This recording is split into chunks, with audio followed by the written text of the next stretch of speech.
Sometimes I treat my body like a credit card that I have no intention of paying off. That's all I'm saying. It's like I'm just going to put it on layaway, but then the interest builds. Over here, the interest is building. Welcome back to another episode of Jaywalking. Today we're going to take a walk down a road that for me always hit home is, diet and exercise. It's something that I know a lot of people struggle with. We're sort of at the end of, did you make a New Year's resolution? How's that going 4 months later? And, I always love the word diet because I'm like, it starts with die, So at this point, that's exactly what I feel like anytime I start a diet. But that's because we live in a culture where we think about fad diets, right? We don't think about the word diet, which just means the way that you operate, what you put in your body, those kind of things. They're talking about macros. Everybody has that friend that's like, you got to get your macros. I'm like, you better be talking about macaroni and cheese. That's the only macros I'm invested in. But it's true, and now they made it a lot easier. There's plenty of apps out there where there's stuff I've seen people use My Fitness Pal, and Noom is this service that I see some podcasts advertised. Noom, hit me up. You want a sponsorship? We'll talk. But I think for me, I know it was always a struggle. I was yo-yoed back and forth. I was always my body just does not want to cooperate. I was one of those kids, even younger, that was in so many sports that it helped. And, my parents were really good about teaching me about nutrition. But I also bounced between homes for a while because my biological parents were divorced. And so there was a period of time I'm going back and forth and you're just living in different households, and sometimes that can be difficult. I think even as an adult now, I was driving here and I got, we're filming early in the morning and I'm like, oh no, I forgot to eat breakfast. And that's, I think, so many people that resonates with. So I'm like, oh, I'm going to be hungry. I should eat something now. Otherwise so I stopped at a Dunkin' Donuts and got a coffee, and I'm like, oh, I got to make a good decision here. I didn't get any sugar in my coffee. I don't drink good with sugar anyways. But I'm like, okay, I'm getting that. Now, what am I going to choose for the food? And really, no matter what I choose, it's trash. But I was had this moment where I was proud of myself because I got the turkey, sausage, and egg white on an English muffin. And I'm just like, that's still trash. The sodium in that. I mean, sodium, I don't worry too much about because if you drink enough water, you'll flush it out. But it's still not good. It's processed food. It's trash. It's so hard in this country to eat well. And if you're not super meal prepper, super thinking about every step. And it's one of those things that if you put it on the back burner, sometimes I treat my body like a credit card that I have no intention of paying off. That's all I'm saying. It's I'm just going to put it on layaway, but then the interest builds. Over here, the interest is building. And, that can be a challenge for people. And I know that's something I'm sure a lot of people who are listening to this right now, that resonates with you, because it is. We in our heads, we want to make the right choices. And then we get put in these positions that we're sitting through a drive-through. Jim Gaffigan does a bit about that where he's like, yeah, just come around back. We'll hand it to you out the window. No one needs to know. It's we built a culture around this where you don't even have to leave your car. You can now, and then since COVID, you could be pumping gas, ordering Wawa for them to bring it out to you. So it's just, we've built a culture where we've just made it too easy. And when you're getting those kind of foods, the preservatives, right? Because they're trying to preserve it so that it lasts on the shelf for a long time. But that means it's going to do detrimental things to your body that, we kind of shrug under the rug sometimes. But, we know this because we're the most obese country in the world, all right? There was a period of time that my weight and my BMI and my credit score were the same, okay? That's not good. One was too high, one was too low. But we live in a culture like that. And I remember as a kid just going through that. I remember all the fad diets. Anybody here try fad diets? If you tried fad diets, leave a comment on the crazy. I'll tell you some of the craziest fad diets that I ever did. Back in the day, there was Richard Simmons' Deal-A-Meal. If you're older, if were born in the 80s or 70s or before, you know about Deal-A-Meal. You got this basically it was these trading cards of different colors, and you had to put them together, the different starches and vegetables, and you were allotted so many cards, and then you had this little folder you popped them in, and it was a way to just get people to think about the food you're putting in your body, because we always had the food pyramid back in the day. I don't know what they do now. I think it's something different, but it's always evolving as we kind of learn more about diets. Or I remember I teach in a health room, and so they have like a poster up there where it's like the food you get from a restaurant versus the actual portion size, and like it's like a burger and fries, and it's like a fraction of what you're actually being served is what your body should be intaking. And those are the kind of things that I'm just like, we definitely are talking about more. I think that's super helpful because back then you were doing stuff like the cabbage soup diet. Again, you're like starving yourself, or you're eating you're eating this terrible cabbage soup. And yeah, okay, you lost 15 pounds, but the minute you go back to eating normally, you're going to put that back on. You're half the time you're just losing water weight.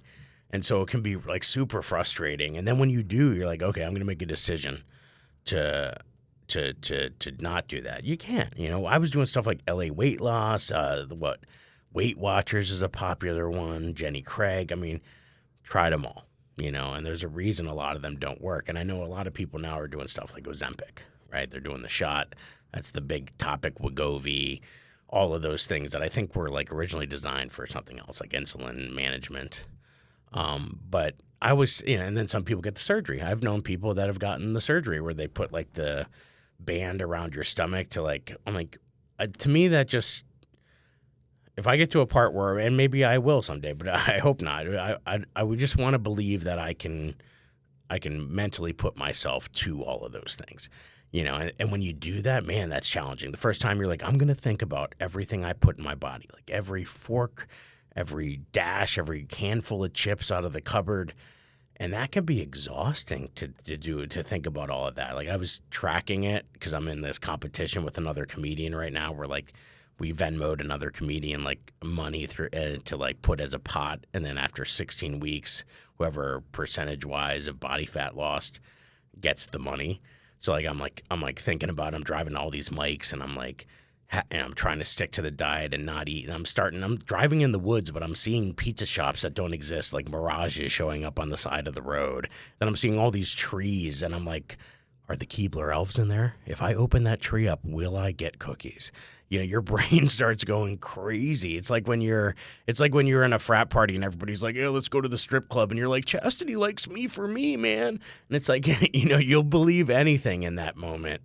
And, it just, your mind plays tricks on you, and your mind is your worst enemy. I work out with a guy who is a godsend. This is, he kind of looks like the Situation from Jersey Shore, like Mike Sorrentino.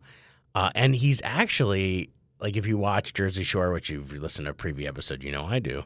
Now Mike Sorrentino is like just this like little Buddha dude. He's got like so much philosophical things he talks about. He's very, got over addiction, and so he's got a lot of great things and motivation. And that's what this guy is now. He's like the perfect guy to be around because he cares about people. He knows the struggle people go through. And even though he looks like an Adonis, he knows how to communicate with people who are struggling, and he knows how to relate to them. And it's like so refreshing. And so I work out with him 2 or 3 times a week at a Boys and Girls Club in Pottstown, Pennsylvania at the Ricketts Center. And he's like just a staple there. If you're in Pottstown, then you know Paul Winterbottom, and he's like the greatest human being ever alive.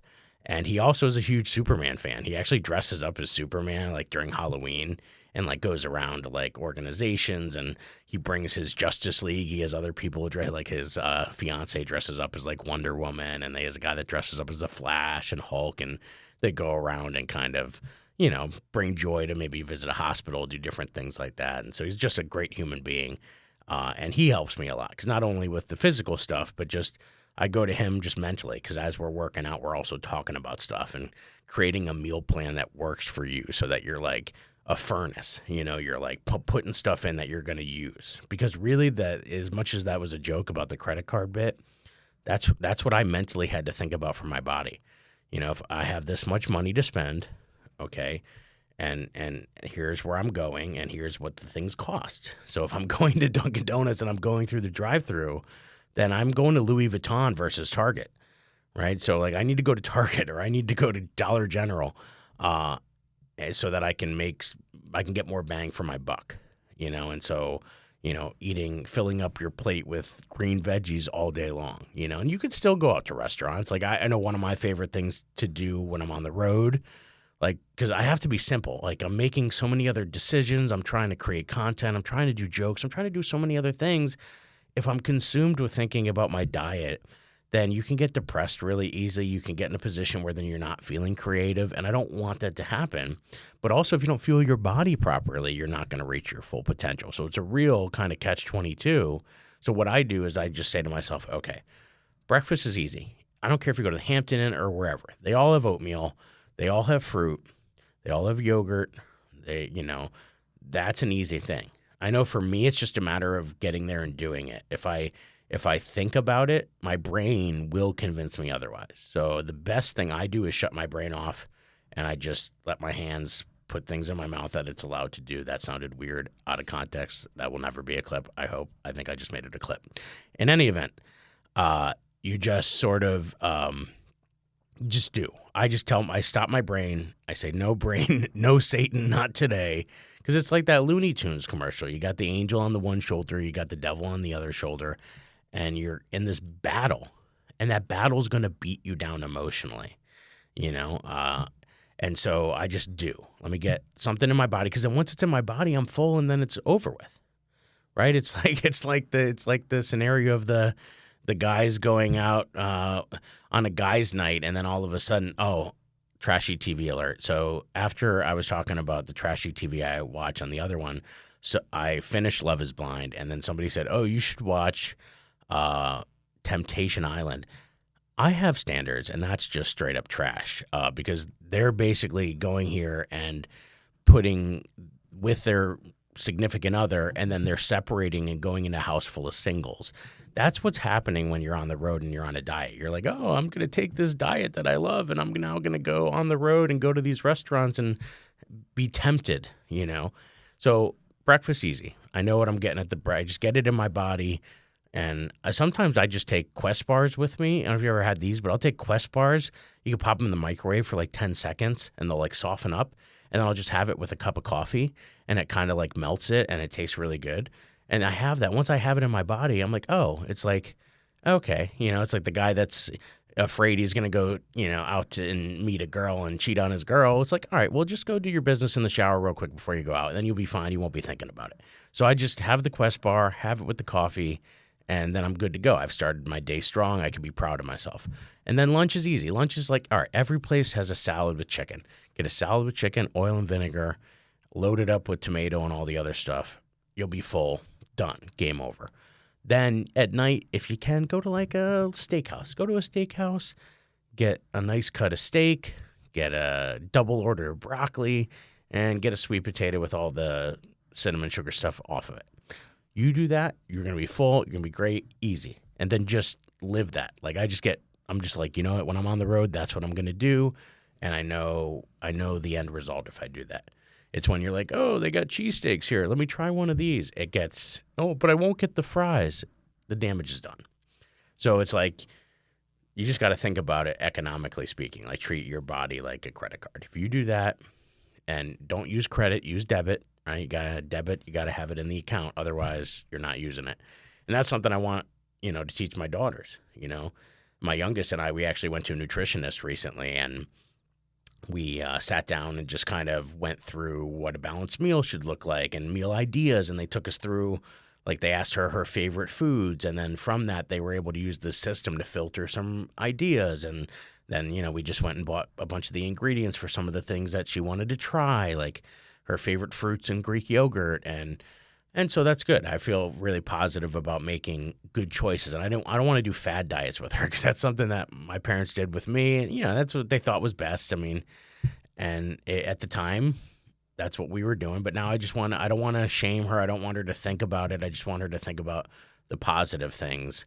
Because, kids can be mean. And both my daughters are very active, and they like activities, and that's how I was. I mean, I was always in something, karate, swimming. So I was really thin for a good portion of my youth until probably like high school into college is when I started, putting on weight. And that's because, again, you're living a different lifestyle. You're away from home. You're busy doing other things. And, you're not like cooking, and your parents aren't cooking for you anymore. And now you're going to this giant cafeteria that has great options, but they also have a lot of delicious, terrible options.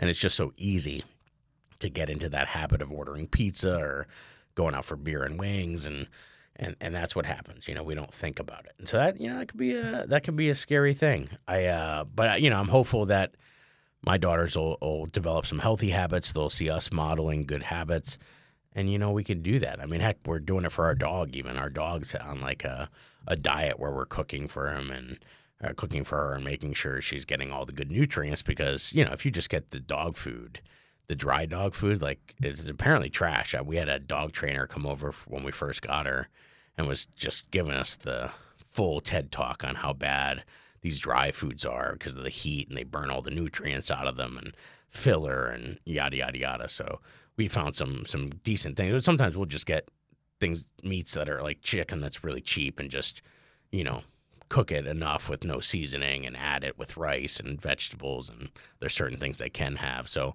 we've been doing a lot of that stuff for our dog too. So we're trying our best to be healthy, and it just, hey, it rewards the consistency. So I hope you find that consistency. And I know for me is like staying active.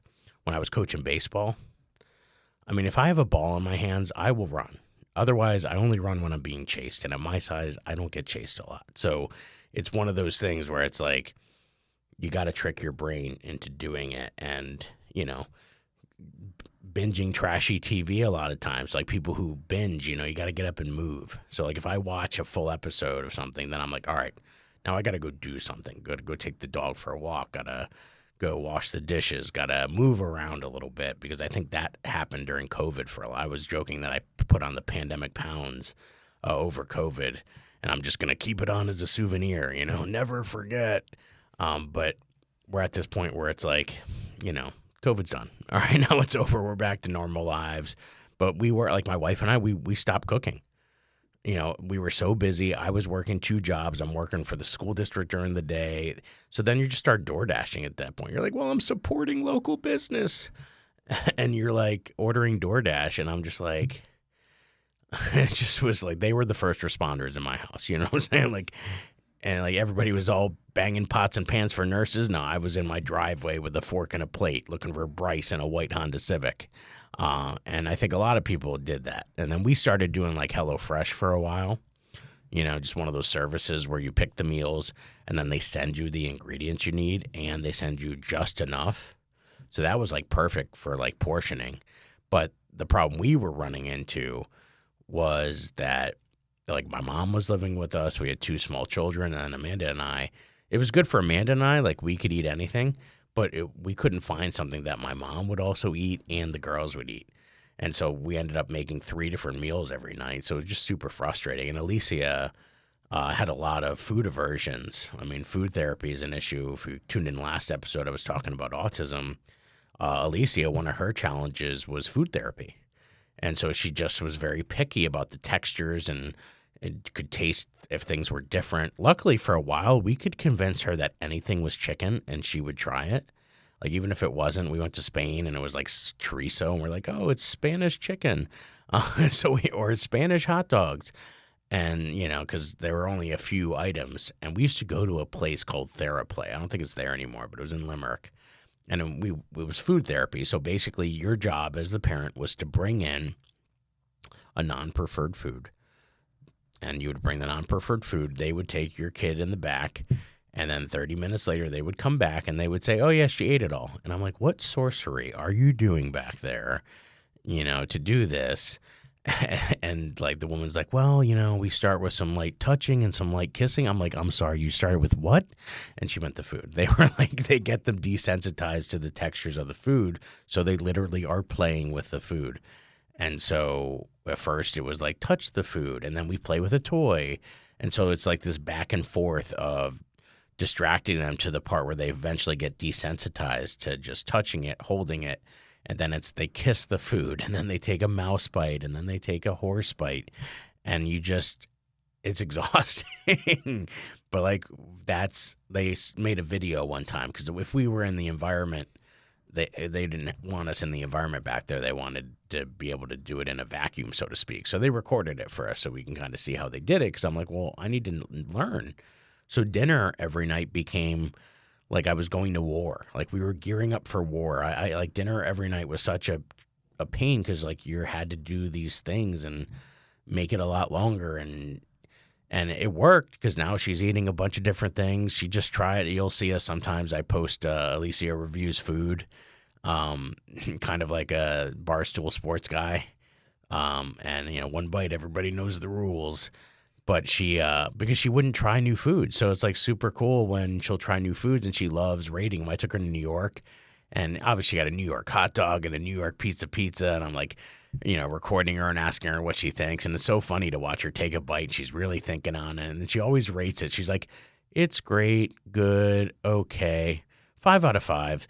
And she'll and it's so adorable. So she did a Chick-fil-A sandwich for the first time. She'd always done like the nuggets, but this was her first time doing a Chick-fil-A sandwich, and we went to a Chinese restaurant and she had tried some new food she hadn't had before. So now it's great, but we had to put all that work in. And man, I mean, you talk about I hated dinner time because it was just one of those things. Like it was just after working a full day, but now it's my kid. That's why I think teachers' kids, God bless teachers' kids, because you're getting like what's left of us. We've made so many decisions for so many other kids. And if you're at the high school level, it's like you're working customer service at like Target the day after Christmas. It's like so emotionally draining listening to people tell you how you gave them this grade and you did this to them. And now that I didn't pay attention for the last 45 days, how can I undo this? Or how can I take more of your time because I won't put the time in when we have class? Like, that is so mentally draining for teachers to then come home and love my own children. Come on. We don't have that kind of emotional currency. I think, you know what I think we need? We need teacher rage rooms. That's right. We need a rage room that's teacher themed. So near any school district, as the teacher's driving home, they can just stop off like the gym. And there's a room with like a copy machine and like a sledgehammer that you can just take it to. There's a classroom where you can just take all of the whiteboard markers and just start chucking them at fake targets of students' heads.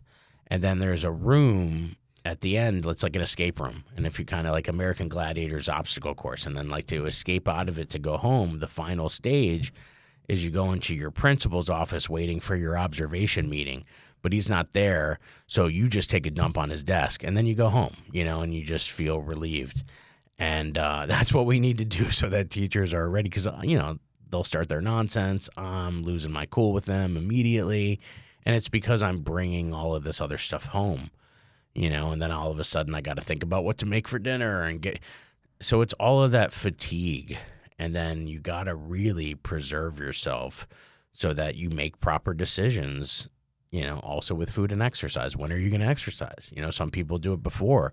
I like to sleep until the last minute and then go, but my schedule's a little different this year because I help get the girls on the bus in the morning. So now I go after they're on the bus. So I go like around 9 in the morning. So for me, it's perfect. It fits into my schedule beautifully. I get to come home, shower, and get to work, and everything's kind of balanced with that. But I'm grateful for that, because when I was teaching full time, it was just too hard. Like, when do you go? Am I going to get up at 5? No, I can't. My body will not let me do that. I did it for some time, and then after school, you're exhausted, and then you got to go home. It's just, when do you do it? There's only so many. So you got to make it a priority. You got to take care of yourself. You got to find ways to preserve yourself. And then when I go on the road now, or if I'm on a long car ride, I have to be smart. I have to keep stuff in the car, like Quest bars or, almonds, or if I have to stop at Wawa, you got to be super smart. Like, what do you do when you're in a Wawa? You grab. They have like Quest has these like tortilla chip things that are like protein packed, which I'll go to, or if I'm really feeling like I need something of substance real quick, I'll grab. They have these beef jerky sticks, but there's a certain brand that's like, it's only 100 calories. They're like no added sugars. There's like some good things. I forget the name of the brand. Chomp maybe is the name of it. And I have that. I know I can pick the Quest bars. I can do those things I know are safe for me. So it's like you got to have something you can. Like, every place has almonds. You just got to be careful because some of them have all this extra stuff on them. We're just talking raw almonds.